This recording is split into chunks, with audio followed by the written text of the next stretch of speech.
पवित्र होते हुए भी श्रापित क्यों है सरयू नदी?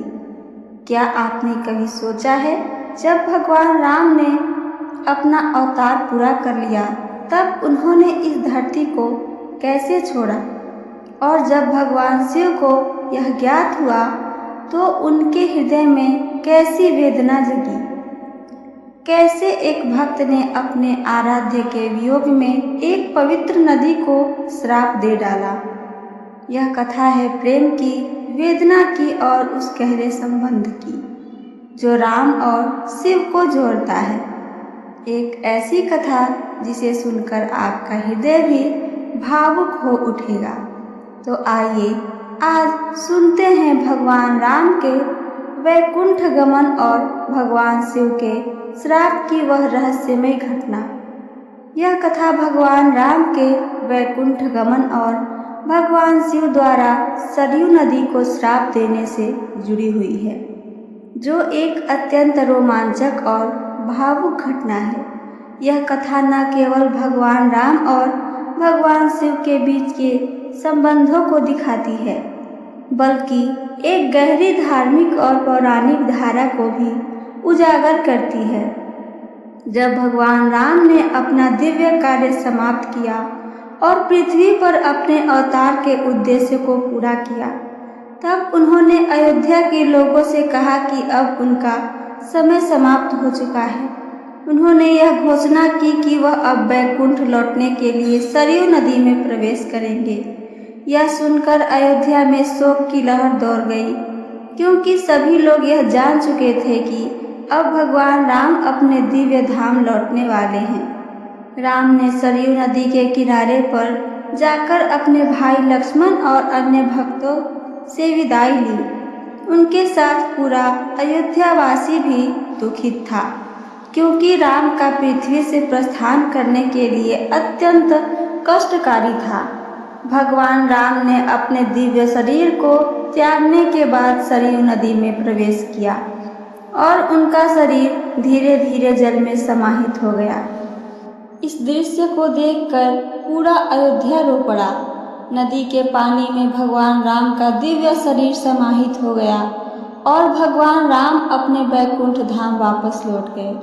लेकिन भगवान शिव, जो भगवान राम के परम भक्त थे, इस घटना से अत्यधिक दुखी और क्रोधित हो गए। भगवान शिव ने जब यह देखा कि भगवान राम ने अपने शरीर का त्याग करके सरयू नदी में प्रवेश किया, तो उनके हृदय में एक महान वेदना और आक्रोश की भावना जागृत हुई। उनका यह मानना था कि सरयू नदी ने भगवान राम के शरीर को आत्मसात किया और उसी के कारण भगवान राम का प्रस्थान हुआ, जो उन्हें स्वीकार्य नहीं था। शिव जी का मानना था कि राम के प्रस्थान का कारण सरयू नदी थी और वे इससे क्रोधित हो गए थे। भगवान शिव ने अपने गुस्से को नियंत्रित करते हुए सरयू नदी को श्राप दिया। उन्होंने कहा, तुमने मेरे प्रिय भगवान राम को अपने जल में समाहित कर लिया और उनके शरीर का विलय कर दिया, जिससे उनके पृथ्वी पर आने का उद्देश्य पूरा हुआ। अब से तुम पुण्यदायिनी नहीं रहोगी। कोई भी व्यक्ति तुम्हारे जल से पूजा पाठ नहीं कर सकेगा। तुम्हारा जल अब किसी धार्मिक कार्य में उपयोगी नहीं रहेगा। तुम पवित्र तो रहोगी, लेकिन तुम्हारे जल में अब कोई पुण्य नहीं मिलेगा। जो भी तुम्हारे जल में स्नान करेगा उसके पाप तो नष्ट हो जाएंगे, लेकिन उसे कोई पुण्य नहीं मिलेगा। यह श्राप भगवान शिव के गुस्से का परिणाम था, लेकिन उनके भक्तों और भगवान राम के प्रिय होने के कारण यह श्राप सख्त और कठोर नहीं था। यह तो बस भगवान शिव का राम के प्रति प्रेम और उनके दुख का प्रदर्शन था। जब यह खबर भगवान शिव के भक्तों तक पहुंची, तो वे समझ गए कि भगवान शिव का गुस्सा केवल राम के प्रति उनके अपार प्रेम का परिणाम था। तब नारद मुनि ने भगवान शिव से विनती की कि वह इस श्राप को कुछ हल्का करें, क्योंकि सरयू नदी ने तो भगवान राम के दिव्य शरीर को अपने जल में समाहित कर लिया था और यह एक पवित्र कार्य था। नारद मुनि ने भगवान शिव से कहा कि हे महादेव, सरयू नदी ने भगवान राम की पवित्रता को अपने जल में समाहित किया। यह नदी पवित्र है और उसकी महिमा को कम करना उचित नहीं होगा। नारद मुनि की बातों से भगवान शिव का क्रोध शांत हुआ और उन्होंने सरयू नदी को श्राप में कुछ राहत दी। उन्होंने कहा, जो भी व्यक्ति सच्चे मन से भगवान राम का नाम लेकर सरयू नदी में स्नान करेगा वह पापों से मुक्त होगा और उसे मोक्ष की प्राप्ति मिलेगी। भगवान शिव का यह निर्णय फिर से दिखाता है कि उनका क्रोध हमेशा भक्तों के भले के लिए ही होता है।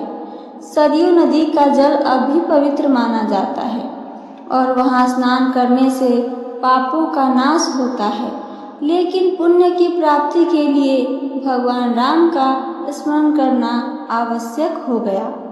यह कथा न केवल भगवान राम और शिव के बीच के गहरे प्रेम को दिखाती है, बल्कि यह भी समझाती है कि धार्मिक कार्यों का सही उद्देश्य और सही भावना का महत्व होता है। भगवान शिव का यह श्राप और फिर उनका निर्णय यह दर्शाता है कि वे हमेशा अपने भक्तों की भलाई के लिए कार्य करते हैं, चाहे उनका क्रोध अस्थायी क्यों न हो। भगवान राम का सरयू में विलीन होना और भगवान शिव का प्रेम भरा क्रोध यह केवल एक कथा नहीं, बल्कि भक्ति, वेदना और भावनाओं से भरा एक दिव्य प्रसंग है। क्या आप जानना चाहते हैं कि इसके बाद क्या हुआ? कैसे भगवान राम के नाम से सरयू नदी से पुण्यदायिनी बनी? तो इस अद्भुत कथा का अगला भाग सुनने के लिए हमारे साथ जुड़े रहिए।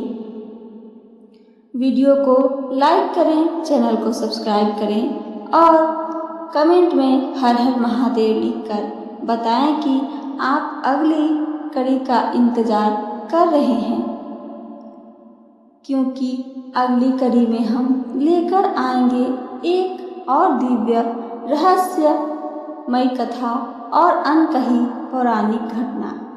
आपके साथ फिर जुड़ेंगे डिवोशनल नॉलेज के इस आध्यात्मिक सफ़र में। तो ये थी मेरी आज की कथा और इससे जुड़ी जानकारी। अगर आप सबको पसंद आई हो तो चैनल को सब्सक्राइब करके वीडियो को लाइक करना ना भूलें। साथ साथ अपना एक प्यारा सा कमेंट करके हमें ज़रूर बताइए। सुनने के लिए धन्यवाद दोस्तों। हर हर महादेव। जय श्री राम।